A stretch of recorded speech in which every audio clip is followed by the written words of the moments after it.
बच्चों आज हम कक्षा 7 की गणित की एनसीईआरटी पाठ्य पुस्तक के पाठ 7 जिसका नाम है त्रिभुजों की सर्वांग समता को शुरू करने जा रहे हैं। आज हम पढ़ेंगे त्रिभुज की सर्वांग समता कैसी होती है, किन त्रिभुजों में सर्वांग समता संबंध पाया जाता है। तो आज हम इसका शुरू करेंगे पार्ट 1 और उसमें परिचय पढ़ेंगे कि त्रिभुज की सर्वांग समता कैसी होती है। ठीक है बच्चों, शुरू करते हैं। सर्वांग समता किसे कहते हैं? देखो बच्चों,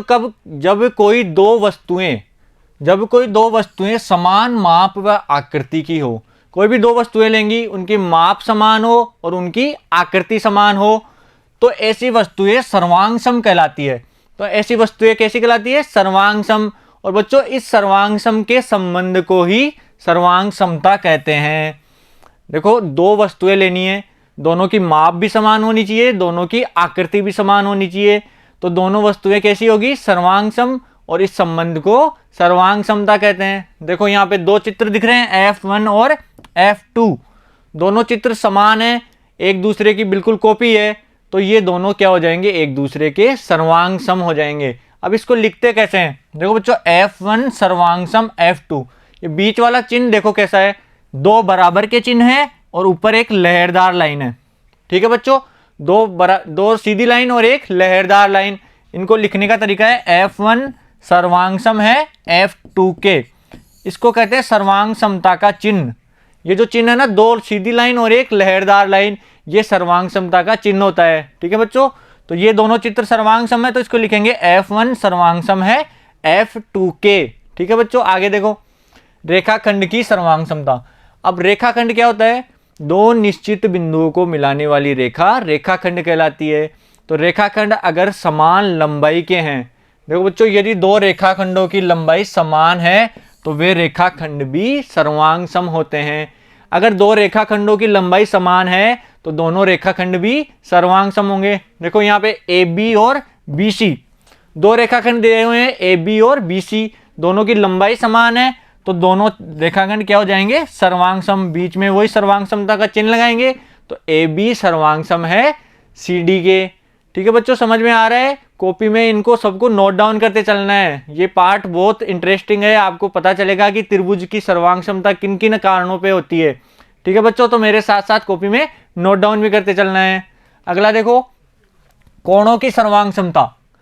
जब कोई दो कोण पता है सबको, दो रेखाओं के बीच एक कोण बनता है। तो जब कोई दो कोण समान माप के होते हैं, दो कोणों का माप अगर समान है तो दोनों कोण भी कैसे होंगे? दोनों कोण सर्वांग सम होते हैं। अगर दो कोणों का माप समान है तो दोनों कोण सर्वांग सम होंगे। और बच्चों इसका विपरीत भी ले सकते हैं कि अगर दो कोण सर्वांग सम है तो उन दोनों की माप भी समान होगी। अब यहाँ देखो ट्रायंगल दिया हुआ है, एंगल दिया हुआ है, ट्रायंगल नहीं है एंगल, यानी केवल कोण है, कोण ABC, कोण है ABC और एक कोण है PQR।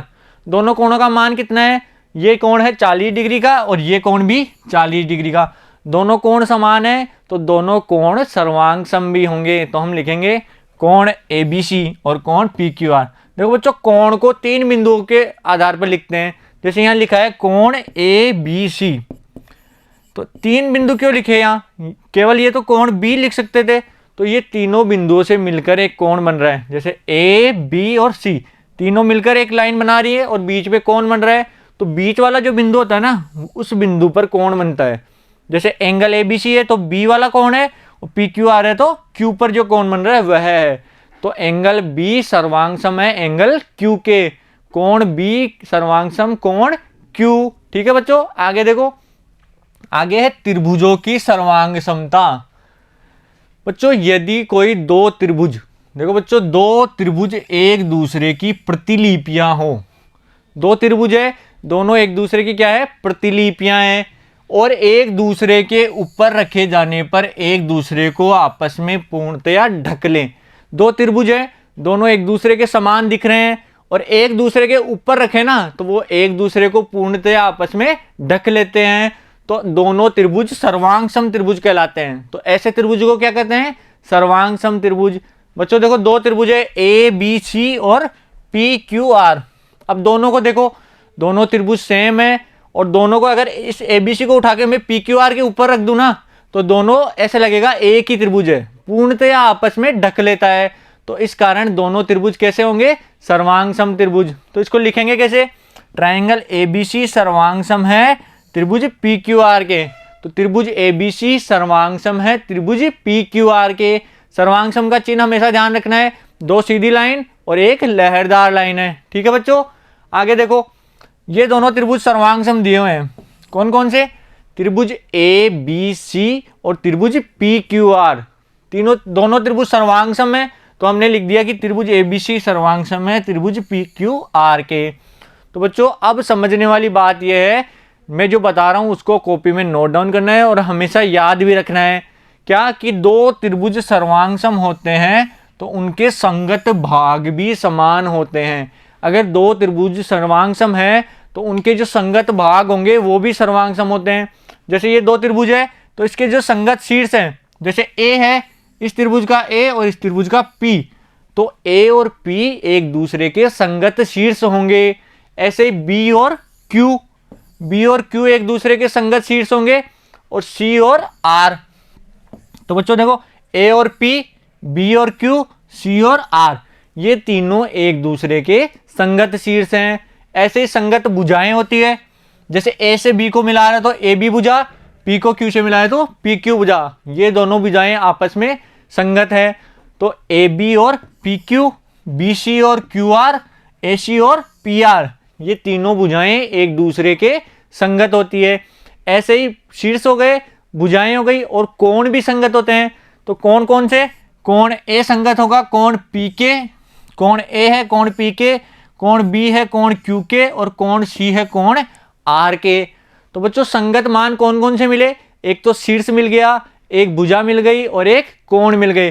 तीनों शीर्ष संगत होते हैं, तीनों भुजाएं संगत होती है और तीनों कोण भी संगत होते हैं। कब होते हैं, जब दोनों त्रिभुज सर्वांग सम होते हैं। ठीक है बच्चों, आगे देखो एक उदाहरण दिया हुआ है, एक उदाहरण करते हैं कि ट्रायंगल ए बी सी, त्रिभुज कौन सा है, ए बी सी सर्वांग सम है त्रिभुज आर क्यू पी के।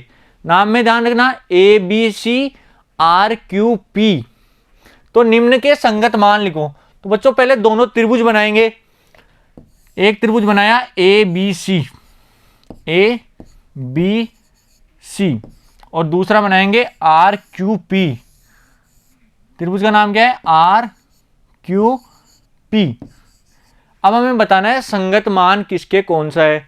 अब देखो कोण पी के संगत कौन सा है, कोण पी का है ये रहा, कोण पी के इस भाग में संगत कौन सा होगा, कोण सी। हमेशा जो कोण बराबर होंगे ना वही संगत होते हैं, कोण पी के संगत होगा कोण सी। तो हम कोण पी के संगत किसके लिखेंगे, कोण पी संगत है कोण सी के। दूसरा है कोण क्यू, कोण क्यू किसके संगत है, कोण क्यू ये रहा, ये संगत होगा कोण बी के, कोण बी के। तो कोण क्यू संगत होगा कोण बी के। अगला है भुजा आर पी, भुजा आर पी किसके संगत होगी, तो आर पी का है, ये वाली भुजा है आर पी, तो ये वाली संगत होगी ए सी के। तो हम लिखेंगे आर पी भुजा संगत है ए सी के। ठीक है बच्चों, समझ में आया। अगर हमें पूछूं एंगल ए किसके संगत है, तो एंगल ए होगा एंगल आर के। ऐसे ही बी सी भुजा, भुजा क्यू पी के। तो बच्चों कोई भी दो त्रिभुज अगर सर्वांग सम है तो उनके जो संगत कोण हैं, संगत भुजाएं हैं, वो समान होती है। बच्चों आज आपको मैंने त्रिभुजों की सर्वांग समता पढ़ाई, ये चैप्टर समझ में, पार्ट 1 था इसका, ये समझ में आया कि नहीं। अगर बच्चों कोई कन्फ्यूजन हो रहा है तो आप इस पार्ट को शुरू से दोबारा देख सकते हैं। अब बच्चों अगले पार्ट में हम पढ़ेंगे प्रश्नावली 7.1 के प्रश्न। Thank you.